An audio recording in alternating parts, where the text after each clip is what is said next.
A phone call I never imagined could turn my life upside down. It was a crisp autumn afternoon in Chicago when my phone lit up with an unfamiliar number. I almost ignored it, but something told me to answer. When I did, the voice on the other end was unmistakable, even though years had passed. "Samantha, it's Isabella," she said, her tone dripping with an odd mix of formality and something I couldn't quite place. "Isabella," I replied, trying to keep my voice steady. "What's going on?" My estranged sister had called to deliver the news that our grandmother had passed away. The news itself was shocking, but the way she spoke, it was clear she had a hidden agenda. "I just wanted to let you know," she said, her voice tinged with a hint of mockery. "I'm sure you're busy with your modest life."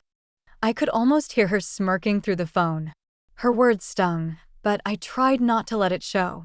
"Thank you for letting me know. I'll make arrangements to come."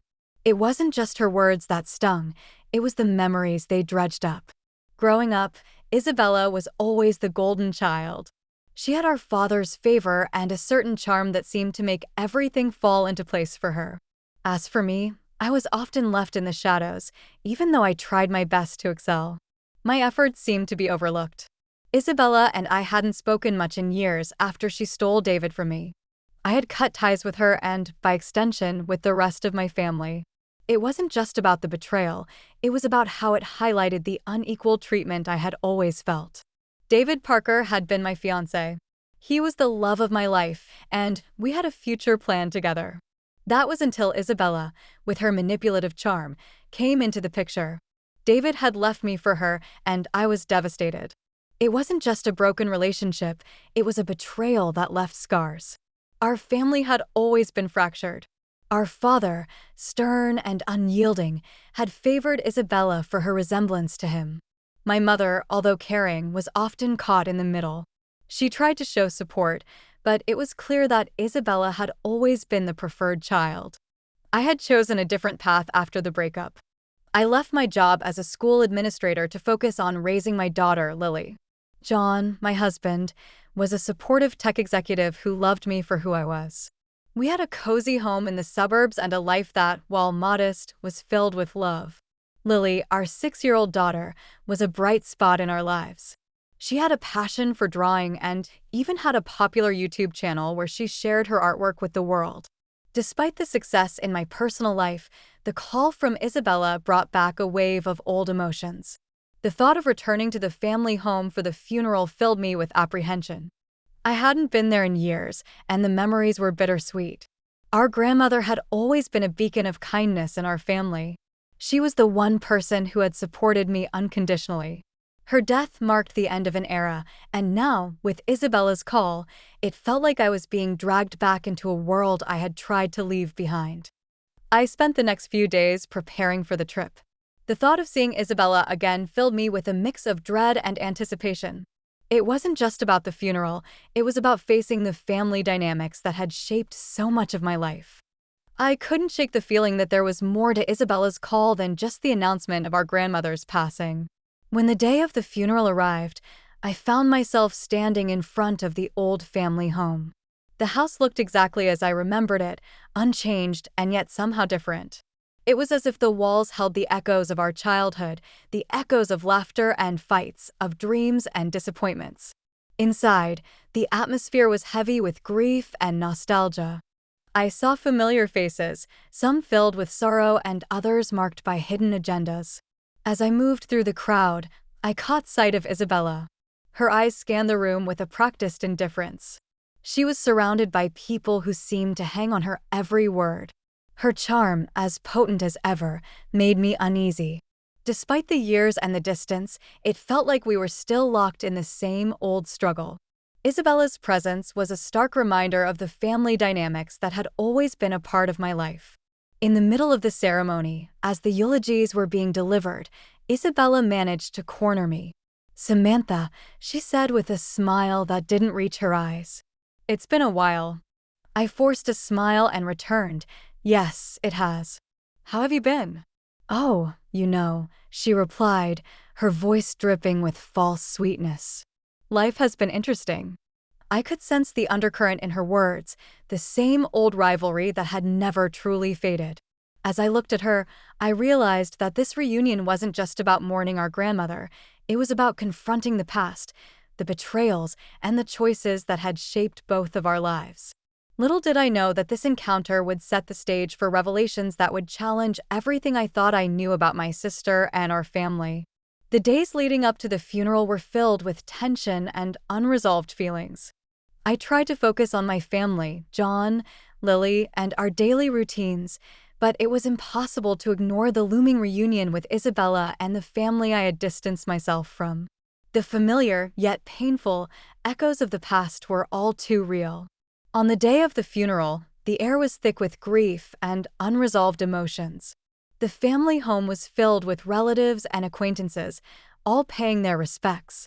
The house, with its worn charm, seemed to watch over us like an old friend holding secrets. The walls felt heavy with the weight of past arguments, laughter, and hidden truths. As I entered the living room, I felt Isabella's eyes on me. Her presence was as imposing as ever, her polished exterior masking the deep-seated rivalry that had always existed between us.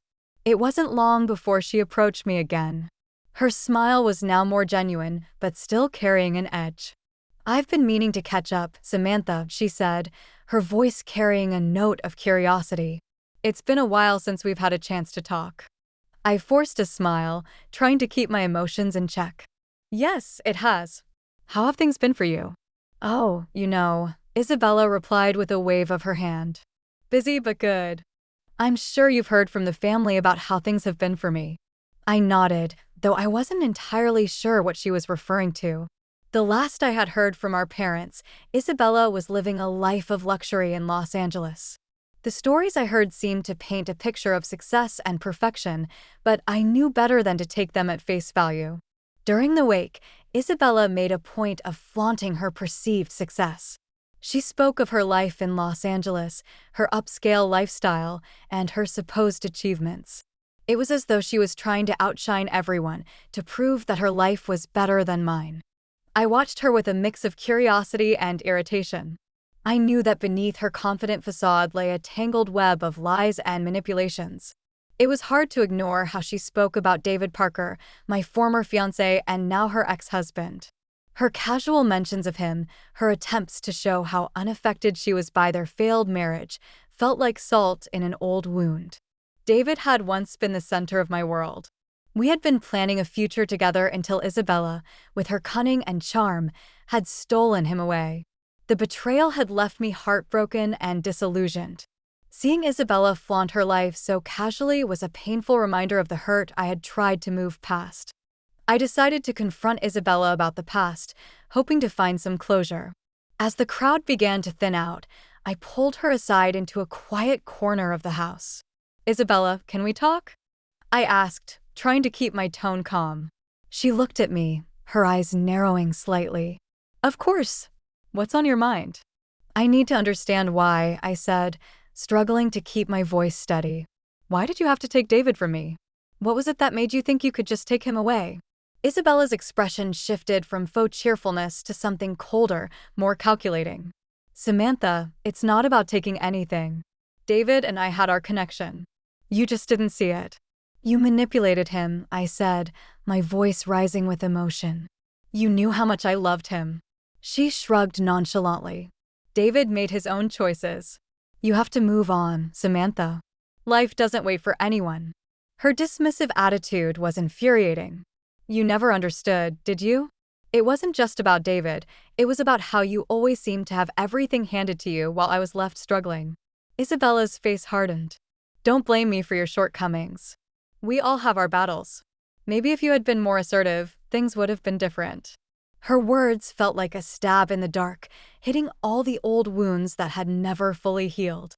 I wanted to lash out, but I took a deep breath, trying to stay composed. "This isn't just about David. It's about our family, the way things have always been stacked against me." Before Isabella could respond, I was interrupted by the arrival of some distant relatives. I had no choice but to step away. The confrontation was unresolved. The rest of the evening was a blur of faces and condolences, but my mind was occupied with thoughts of the past and the unresolved issues between Isabella and me. The next day, as the funeral came to a close, I felt a sense of both relief and apprehension. The family dynamics were as tangled as ever, and I knew that there was more to uncover. Isabella's perfect life was beginning to crack, and I was determined to see the truth come to light. I left the funeral with a heavy heart but a renewed sense of purpose. There was more to the story, and I was prepared to face it head-on. The confrontation had set the stage for deeper revelations, and I was ready to uncover the full extent of the lies and deceptions that had shaped our lives. The days following the funeral were filled with an unsettling calm. I found myself replaying my confrontation with Isabella over and over, seeking clarity in the chaos. It was clear that the family's underlying issues were far from resolved. My mother's apology, though appreciated, did little to mend the rift that had existed for years. John and Lily were my anchors during this tumultuous time. They sensed my distress, but chose to offer comfort rather than pry into my troubles. Lily, with her innocent curiosity, continued to pour her heart into her YouTube channel, sharing her drawings with the world. Her joy was a bright spot amidst the darkness. It wasn't long before the next chapter of the saga unfolded. Isabella, ever the drama queen, took to social media to mock me subtly. Her posts were veiled in sarcasm, presenting herself as the picture of success while implying that my life was dull and insignificant. It was frustrating to see her attempt to diminish my happiness in such a public way. That's when Lily's YouTube channel became a weapon in this battle. One evening, after a particularly cruel post from Isabella, Lily and I decided it was time to use her platform for more than just showcasing her drawings. I helped Lily create a video that countered Isabella's lies, focusing on the positive aspects of our lives and subtly addressing the falsehoods Isabella was spreading.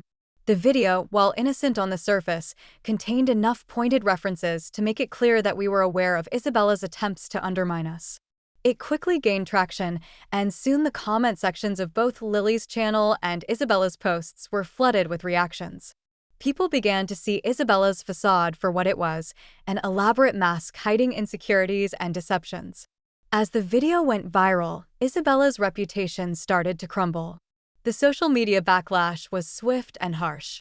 Comments pointed out the discrepancies in her stories and questioned her integrity. The spotlight she had so carefully crafted was now exposing her vulnerabilities. Meanwhile, Isabella's personal life began to unravel in parallel. David, struggling with the public fallout from our confrontation and the negative attention surrounding his and Isabella's failed marriage, made a significant error at work. It led to his dismissal from his position as a software engineer. The professional and personal pressure became too much for him, and he fell into a deep spiral of self-doubt, unable to cope with the financial and emotional strain. Isabella made a drastic decision. She filed for divorce, severing the final ties with David. Their son, James, became a casualty of this turmoil, and due to Isabella's unstable situation, he was placed into a care facility, a stark contrast to the privileged life she had once flaunted. The family dynamics were shifting rapidly. My mother, who had always been more sympathetic to me, approached me with a heartfelt apology for the past. She admitted that her favoritism towards Isabella had been a mistake, and she acknowledged the hurt it had caused. "I'm sorry for everything, Samantha," she said, her eyes filled with regret. "We should have done better by you. I see now how much pain we've caused." I appreciated her words, but the scars of the past were not easily healed. I chose to maintain a distant but cordial relationship with her, focusing on what truly mattered, my family's happiness and well-being. Amid these revelations, John and I decided to take a break from the chaos. We planned a joyful outing to an amusement park, a chance for Lily to enjoy herself and for us to reconnect as a family. It was a reminder of the simple joys and the love we shared. The trip was everything we needed, a day filled with laughter and bonding. It reinforced the strength of our family and highlighted the content life we had built together. It was a much-needed respite from the drama, and it reminded me of the importance of moving forward with love and support. As we enjoyed the day, I realized that while the past had its shadows, the future held the promise of light. With Isabella's downfall and the family's apologies, I felt a sense of closure. The journey was far from over, but for now, I could focus on cherishing the present and looking forward to a brighter future. The weeks after our trip to the amusement park brought a profound sense of calm. My life, once shaken by familial discord, was finding its equilibrium again. As I looked around at my little family, I realized how much we had grown through all the trials. Isabella's downfall was a hard pill to swallow, but it was a reminder of the destructive power of envy and manipulation. Her failed attempts to belittle my life had only served to bring her downfall into the spotlight. The divorce, the loss of her son to a care facility, and her diminishing reputation were harsh consequences of the path she had chosen. David, once a part of my life and now a figure of past regrets, faced his own set of challenges. His dismissal from his job had left him struggling to find his footing, yet despite everything, there was a sense of detachment on my part. My focus had shifted entirely to my own family and the life we had worked so hard to build. John and I continued to nurture our relationship, finding strength in each other. Our daughter, Lily, thrived in her creative endeavors. Her YouTube channel remained a beacon of joy and positivity, helping to distract from the negativity that had surrounded us. Watching her grow and flourish was a constant reminder of what mattered. One day, I received a letter from my mother. In it, she expressed her sorrow for the way things had unfolded and asked for forgiveness. Her apology was heartfelt, but I knew that mending our relationship would take time. I responded with kindness, acknowledging her regret while emphasizing the importance of moving forward. Our family dynamics had been altered permanently, but the experience had also brought clarity. My parents' favoritism towards Isabella and the subsequent fallout had taught me invaluable lessons about resilience and forgiveness. It was clear that healing from these wounds required more than just time. It required understanding and a willingness to let go of past grievances. In the quiet moments of reflection, I understood that the pain of the past had forged a stronger bond within my own family. John, Lily, and I were more connected than ever, and our shared experiences had deepened our appreciation for one another. We found solace in our daily routines and the small moments that brought us joy. As summer turned to fall, I began planning a new project, one that would honor the lessons learned and the family we had become. I started a community initiative focused on helping families navigate conflicts and build stronger relationships. It was a way to turn my experiences into something positive, offering support and guidance to others who might be facing similar challenges. Looking back, I saw how far we had come from those turbulent days. The confrontation at our grandmother's funeral, the subsequent revelations, and the social media battles had all led to a profound transformation. Isabella's story was a cautionary tale, but it was also a testament to the strength of my resolve and the importance of moving forward with love. As I closed the final chapter of the story, I felt a sense of closure. The journey had been arduous, but it had also been enlightening. The road ahead was filled with promise, and I was ready to embrace it with an open heart. In the end, it was the love of my family and the lessons learned that had guided me through. With John by my side, Lily's laughter brightening our days, and the community project taking shape, I knew that the future was ours to shape. As I looked forward, I carried with me the certainty that no matter what challenges lay ahead, our family's strength and unity would guide us through.